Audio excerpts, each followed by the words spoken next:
Hello and welcome guys, this is Wonder from Simple Reviews and today I'm going to talk about the camera of the LG G5.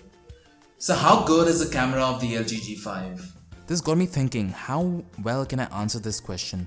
Because there are a lot of things that we have to consider while talking about the camera on this phone, like going beyond just the two lenses in the back and the 8 megapixel lens in the front. The software of the camera is pretty advanced as well.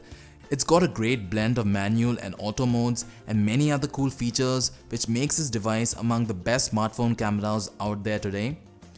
Talking about the hardware, the G5 has got two lenses at the back, the primary lens comprising of a 16 megapixel sensor and the secondary lens with the 8 megapixel sensor, which is the wide angle lens giving a 135 degree wide angle view.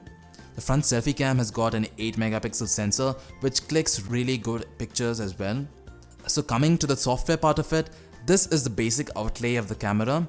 Quick tip, when your phone is locked, you can turn on the camera by double tapping the volume down key a couple of times. That's something to keep in mind. Once the camera is open, this is the layout of the camera. We have various options and settings on the left side and the camera and video options on the right side. So there are two things we can do to switch between the two lenses in the back. The first way is by clicking these two icons on the screen on the top. So now we're using the primary lens. If I click this, I switch to the secondary lens. Now I can switch back to the primary lens by clicking the icon next to it. We can also switch between the two lenses by zooming in and zooming out. There's a small pause for about a second for the transition between the two lenses, but other than that, it's pretty quick and pretty smooth. Coming back to the software, you basically have three modes. This is the simple mode. Here there aren't any options beside clicking on the screen and taking pictures. This is for easy and quick shooting. There's no video option here either. You just point and shoot. Next we have the auto mode. We have many more options here. You can either turn on or turn off the flash. And if you come to the mode, we have a lot of cool options in here as well. Firstly, we have the pop out. So this basically is a blend of both the lenses at the back. As you can see, the background is of the wide angle lens, which gives a broader view of things. And the pop out in the middle is the primary lens. If you notice at the bottom, we have a few effects we can use to make the pictures even cooler. You can use more than one effect at a time. And the thing to remember is that the effect or the effects can only be added to the wide angle lens in the background and not the primary lens in the center. We have the fisheye effect. We can select black and white. We have the vignette effect, which makes the borders a little darker. And finally, there's the lens blur, which makes the background hazy. Also by clicking here, you can choose from various kinds of pop-outs. Next we have multi-view. So this is something similar to the pop-out, but rather than the lenses merging with one another and forming one image, the screen splits into different portions of the screen, giving space to all three lenses. Here again we have a few more options, like we can switch between the lenses and the number of lenses we want to use at a time. So this is the basic two lens setup. We can also use all three lenses as well.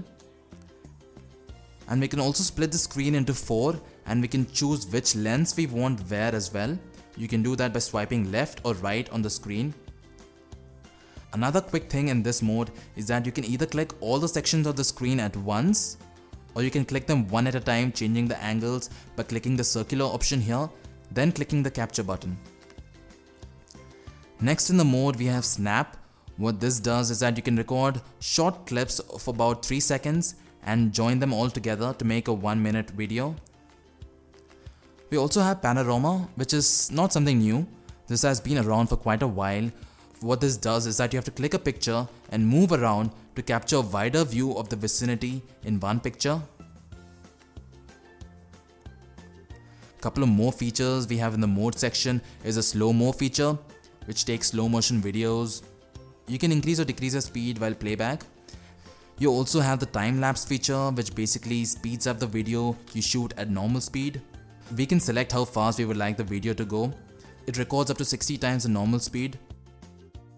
The LG G5 also comes with a great manual mode. At the top you can see what the settings you're using. We can control these settings from the bottom. So here's the white balance.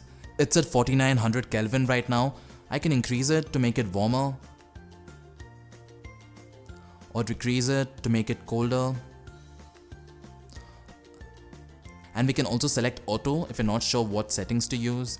There are also other manual functions at the bottom. You can set the manual focus, you can set the exposure to set the brightness and contrast to your liking.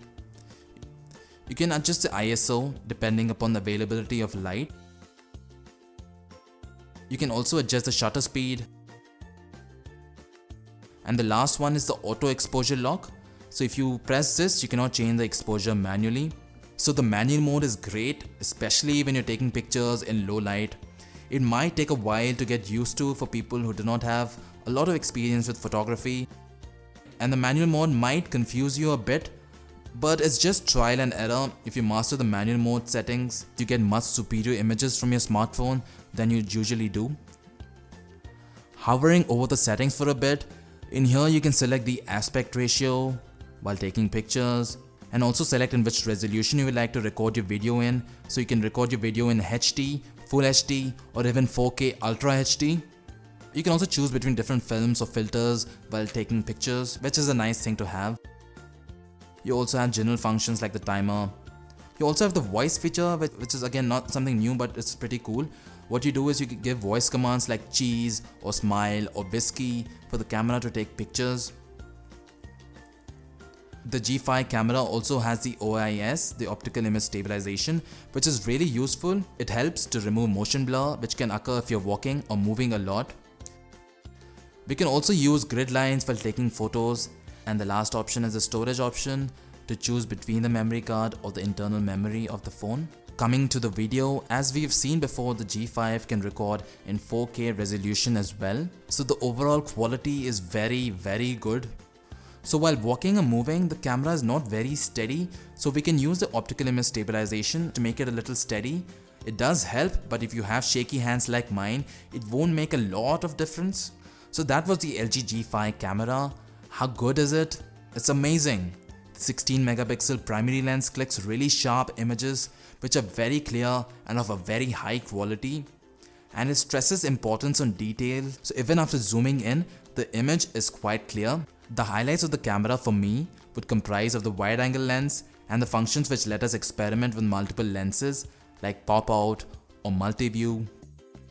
The front cam is also excellent. The 8 megapixel sensor takes better pictures than most phones take with the primary camera. I also really like the manual mode. This is something every camera lover would enjoy. It's not very difficult to learn either. You just need to play around and experiment with the ISO, shutter speed, and the white balance to get used to it.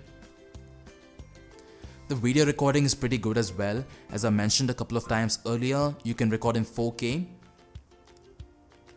Plus you have the OIS, which reduces the motion blur up to a certain extent.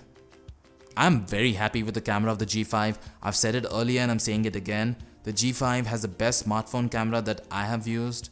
Not only because of the hardware, but also because of the software and all of the functions it has. I hope you guys enjoyed watching the video and found it helpful. If you did, give me a thumbs up. Also subscribe to Symple Reviews and follow us on social media, the links to which are below in the description. And I will see you guys next time.